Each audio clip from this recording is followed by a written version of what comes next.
Welcome back to the Green Yard.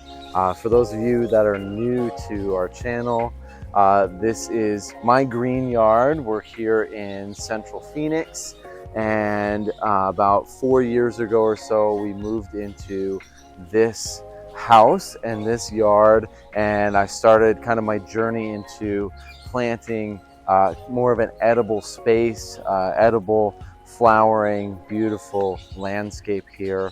We're going to focus today on a garden tour, specifically a food forest tour of the food forest part of the green yard. We're on just over 1/3 of an acre, so there's a lot more to the green yard than just our food forest, but it's a place that I personally love and hold dear to my heart, so I like to share it and do these tours. I actually did one last year, 3-year-old food forest here in Phoenix, Arizona. Did very well. That video did very well, and we're gonna luckily look back on that a lot and see some of these comparisons and some of these differences that a lot of our trees have gone through just in 1 year. There's been a lot of new growth, lots of flowers, lots of fruit are being put on right now as well, and so it's going to be fun to kind of go through 4 years now in this food forest part of the green yard. So let's go ahead and let's start this tour of a tropical food forest here in Phoenix, Arizona. Here we go.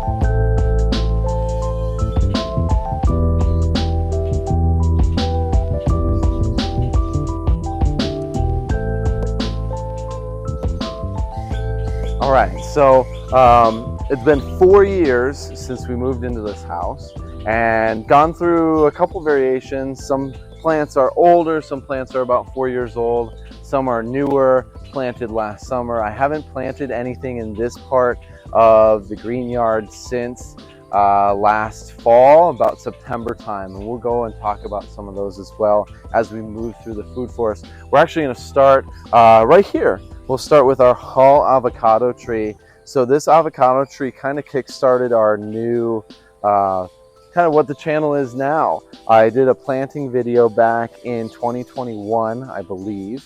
And I went ahead, planted this guy in the ground, and it really kind of kick-started all the rest of this. This is not by any means the first tree that I put in the ground, but it has been doing very, very well here in the food forest part of the green yard. Last summer it did get, so the biggest thing with our avocados is they get sunburned very, very easily, so they need that afternoon shade. Part of the reason I put it here was we have this giant, I like to call it our mother tree, right? This mother tree, this mulberry tree, male mulberry tree here, and it's on the other side, the east side of the male mulberry giant trunk. So it gets shaded pretty much starting around 11 o'clock, 10 o'clock, depends. It depends on how much I trim of the tree.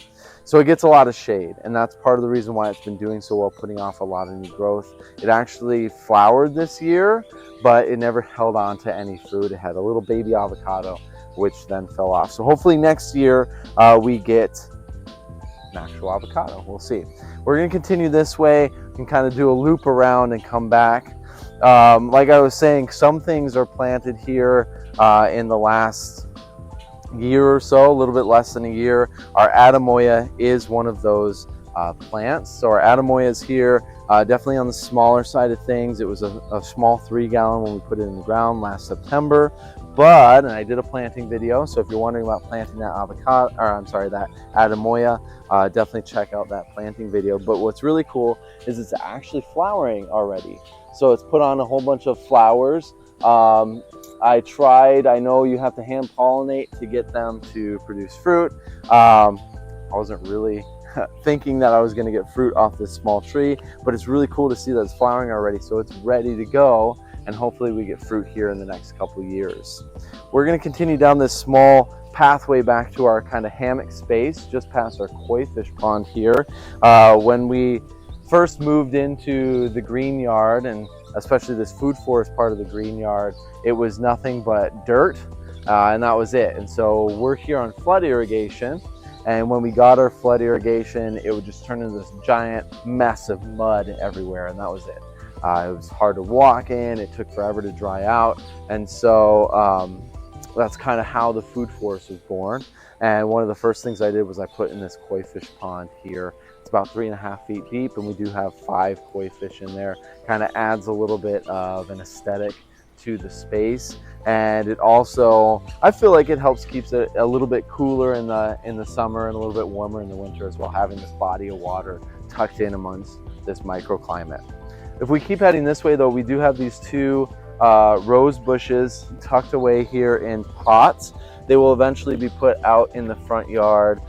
They are Queen of Elegance rose bushes, and they've actually done very well. They flower prolifically here in their pots, and so it's kind of nice having these here. We'll see. I'll probably put something else in its place once we finally move them out to the front. If you move a little bit closer to me here, I know it's kind of hard to see in this space, but we do have a mango tree just past our Queen of Elegance rose there. This is a full-on mango tree. So we have a total of 5 varieties of mango trees here in the green yard. We only have 2 over in the food forest part of the green yard, this full-on, as well as a Kerry mango, which we'll get to here in a few minutes. This one was so I didn't cover any of my mango trees last year, and this was the only mango tree that took any cold damage. As you can see though, it came back with a vengeance and has all these big, beautiful new leaves on here and is doing very, very well for itself. If we move a little bit further, we have this lemongrass that's been growing. This was put in pretty quickly, so right around 4 years ago. It's kind of this huge bunch of lemongrass that we have doing very, very well here. I like to trim it back once in a while. Haven't really done anything with it though, so if you have any sort of like recipes or anything that you guys use lemongrass for, I would love to do something with all of this lemongrass. I like to just kind of pick it and smell it. It smells all lemony and delicious, but I haven't tried teas or anything because I just haven't really found a recipe that I like. So if you guys have a suggestion, that would be awesome. I'm going to move back a little bit more here to kind of one of my pride and joys, which is our jackfruit tree. So our jackfruit tree, I'm standing on about 2 feet of mulch here. So it is about that 8-foot height, and it has just been kicking butt. I put it in the ground back in, I believe it was fall of 2021. So it's been in the ground for quite some time, and it has already reached about that 8-foot high range here. It just keeps growing. It's really cool to see just how much it's growing and how much it's putting out a lot of new growth right now. And I found that our jackfruit trees are very similar to our mango trees in how they grow. So our mango trees here in the green yard do very well with sun until 12:30, 1 o'clock, sometimes even to 2 o'clock. They like getting more sun, and they actually seem to be doing better with more sun. And our jackfruit tree is no exception to that. It's been right now it's almost 11 o'clock, and it's getting some sun, but the biggest part is in the afternoon. It gets some afternoon sun that comes in past this mulberry tree, and usually it gets about 2 hours of that afternoon, that hard, really hot sun in the summer, and it kicks butt and does very, very well. So we'll see. Hopefully, maybe it will fruit someday. I don't know. I haven't heard of any actual jackfruit trees here in the Phoenix area that have fruited. Maybe this will be the first one. We'll find out. But if you look compared to last year versus this year, it grew, I would say at least 3 feet between last year and this year. Last year when I did the tour, which was a little bit earlier than now.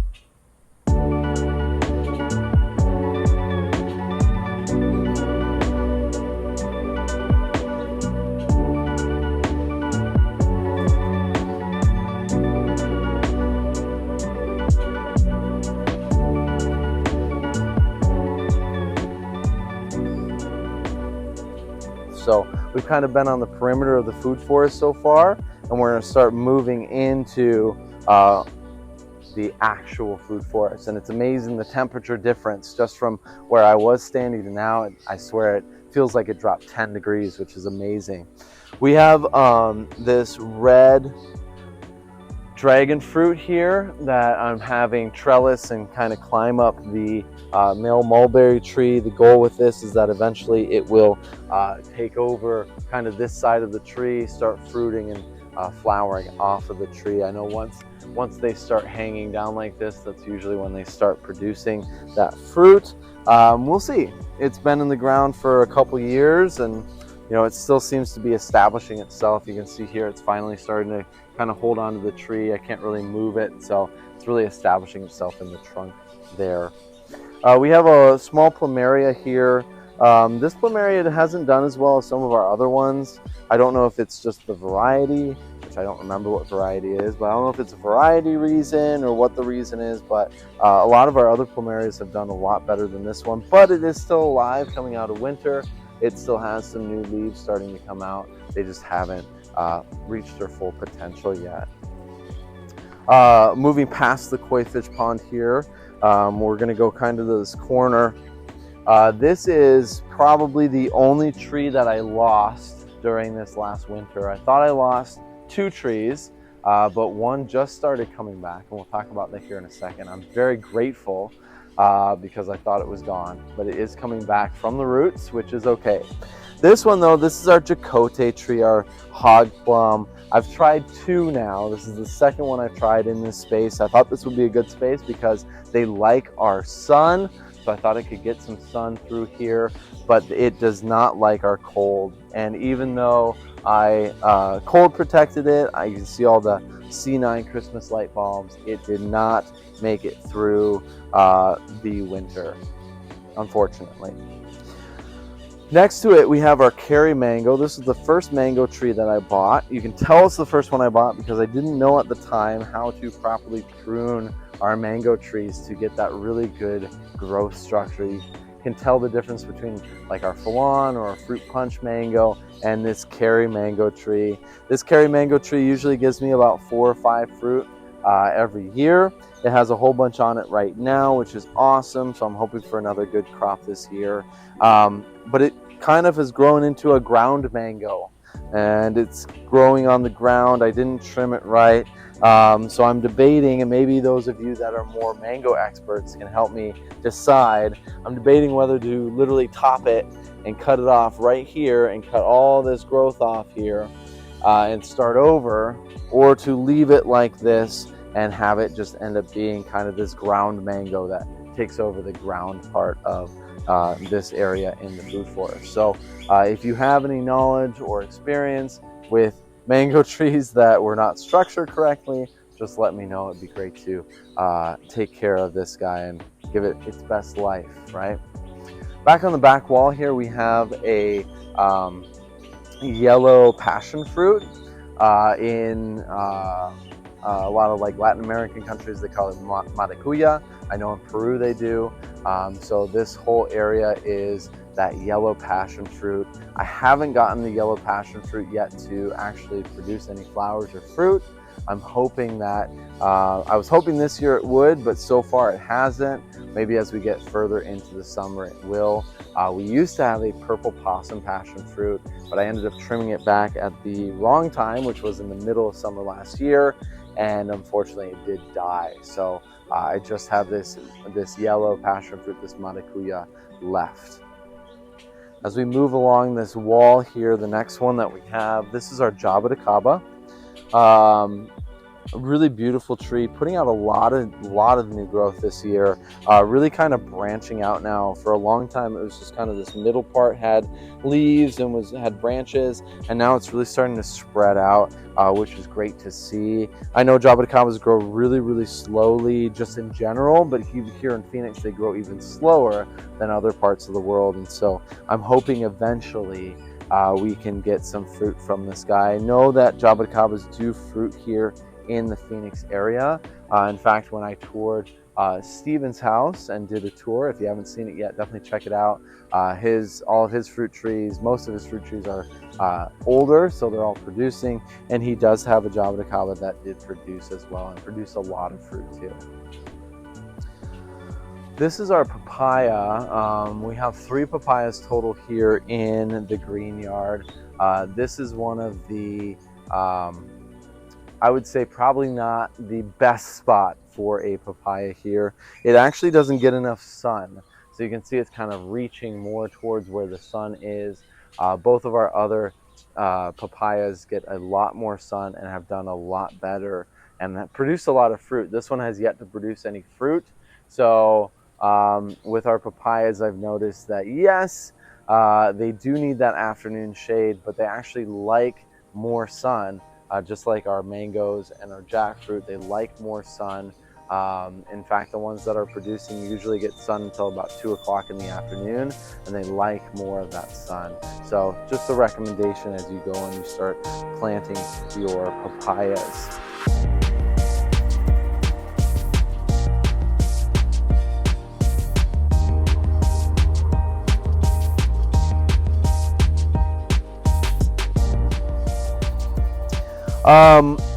Same thing with that shade. This is one of our bananas. Actually, it's 2 different varieties. There's a dwarf Namwa and a ice cream banana here, a blue Java. Realistically, these are in the total wrong spot. I put it here because I was hoping it would grow up and shade out this whole space, but what ended up happening is the mulberry tree grew in, and then our passion fruits kind of took over, and now I don't really need this shaded space for all of our other trees. So I'm probably going to end up taking these guys out and putting something that does require that shade into this space. Maybe some type of sapote or cashew or something like that. Back in this corner, we have our loquat tree. I did my first harvesting video on our loquat tree as well, which I haven't put out yet. I'm deciding whether I'm going to or not. But our loquats produced probably about 10, 15 loquats this year. Really good fruit. If I remember correctly, I'm trying to remember the variety of this one, but it actually still has a fruit on here too that's growing, kind of fruited double. It fruited once in flowered once in January and then flowered again in March. And so this is one of those March loquats that's coming out, and still we'll see if it actually gets to maturity or not. But kind of a interestingly shaped tree.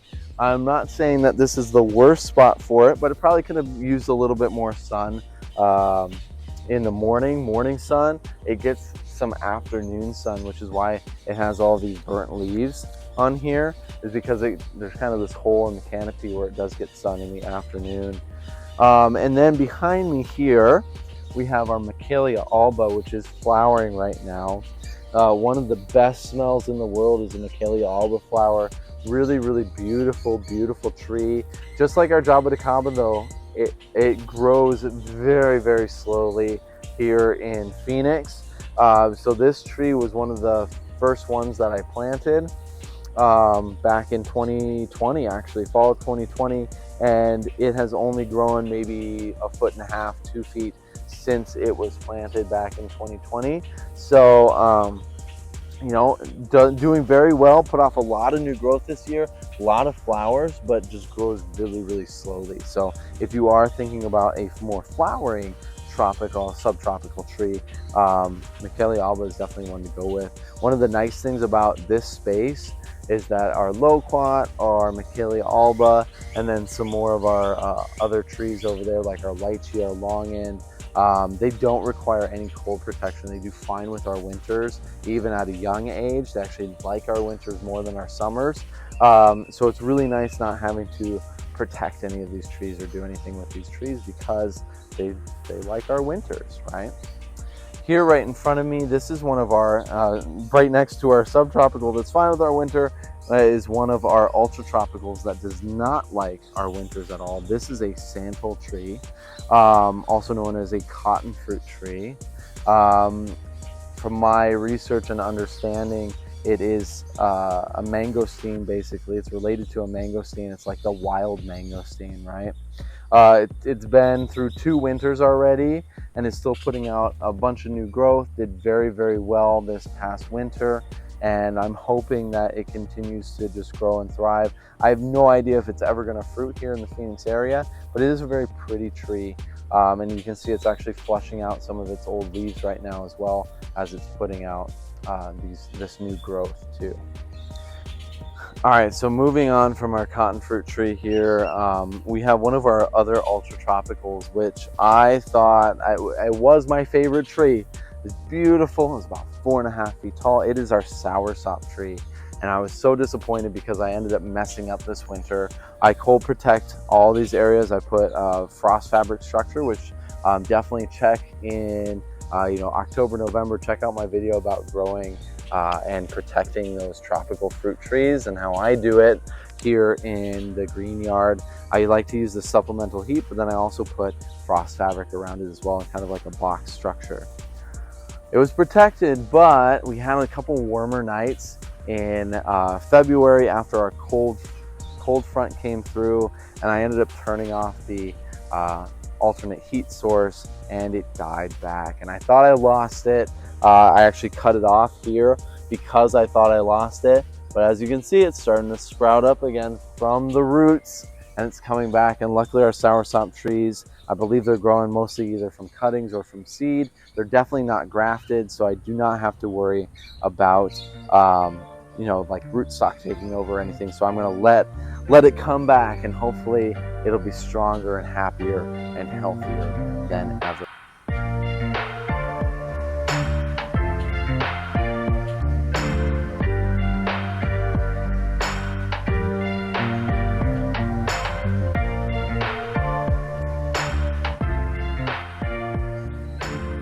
All right, so kind of hiding out over here on the other side of our giant male mulberry tree here with one of our older plants, but also probably the smallest. It takes a long time to grow.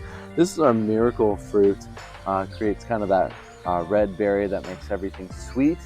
And not a lot of miracle fruits are grown in ground here in Phoenix. This one, as you can see, it's struggling a little bit. It likes our kind of our spring and our fall, and then it doesn't like our winters or our summers. One of the issues is that salt burn. You can see there's a little bit of salt burn on the leaves here. It just put out a flush of new growth, which was nice to see. We'll see how long it takes for it to actually become anything more than kind of a smaller bush, but it has grown a couple inches in the last 4 years or so. And then we do have our Monstera next to me here as well. Recently did a video on our Monstera too. Monstera, I'm not sure what variety it is. I know there's a couple different varieties of Monstera. I'm hoping it someday produces fruit like a Monstera deliciosa. I don't know though for sure what it is, but regardless, I'm having it grow up kind of this side of our male mulberry tree, and it's been putting off a lot of new growth, which is really amazing to see. We also have here our rose apple tree. So rose apple has done very, very well.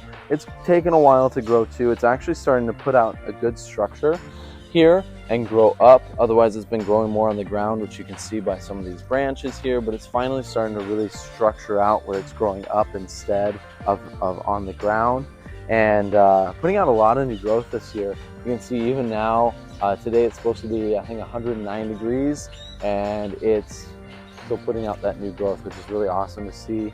This is another one of those trees I haven't had to cold protect for the last couple of years, and it's just been doing really, really well here in the food forest part of the green yard.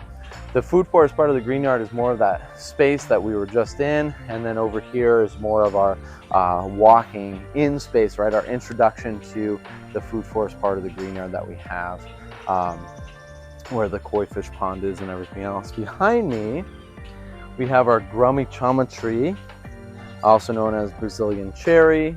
Grumichama tree has been doing a lot better this year too. Last summer, what happened is when I went and I pruned the passion fruit vine and killed the passion fruit vine. Unfortunately, this got a lot of sun too, and you can see it still has some sunburned leaves, but this spring it put out a whole bunch of new growth. It's actually still putting out new growth right now, which is really awesome to see. So I'm hoping, since this is about 4 years in the ground, I'm hoping that we start getting some fruit soon. Maybe in the next year or so. So that's my goal, that's my ultimate goal with it. And then right behind me here as well, we do have our lychee tree. Lychee tree has been doing very, very well here, kind of in this part of the food forest part of the green yard, putting out a lot of new growth. It actually held on to a lychee until it got to about the size of a dime this year, which was really, really cool to see. And as you can see too, it just put out this huge flush of new growth on the side. So I feel like it's starting to actually get a little bit more acclimated to our climate here in Phoenix. Once again, another one of those trees that loves our winter and hates our summer. So we're getting into the bad time of year for our lychees, which is the good time of year for most of our other tropical trees here. And I do have another monstera over on the side. That one, when it was planted, was a lot smaller than our other one, and the goal is that it will eventually start growing up this tree as well, and hopefully fill in this space and maybe produce some fruit too.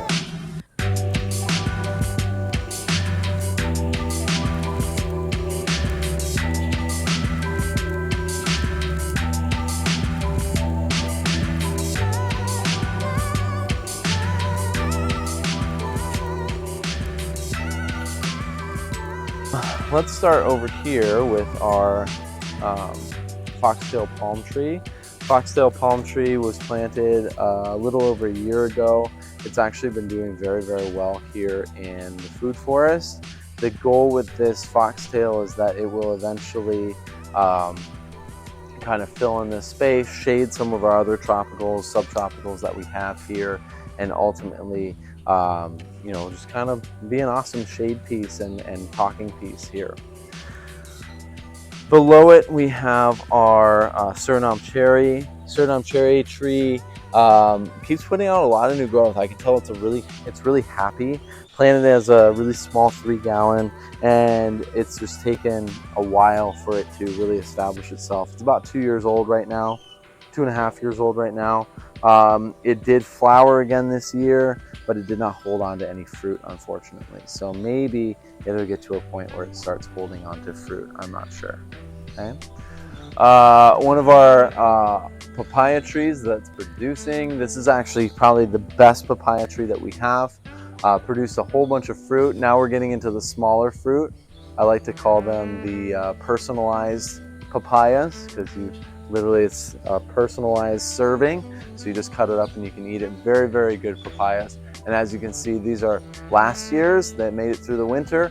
And now we're putting on the next round of fruit up here at the top where the leaves are. So I'm not sure how big this papaya is gonna get, but it's already, I would say 10 feet. So we'll see how much more it puts on and how I'm gonna end up harvesting those papayas moving forward.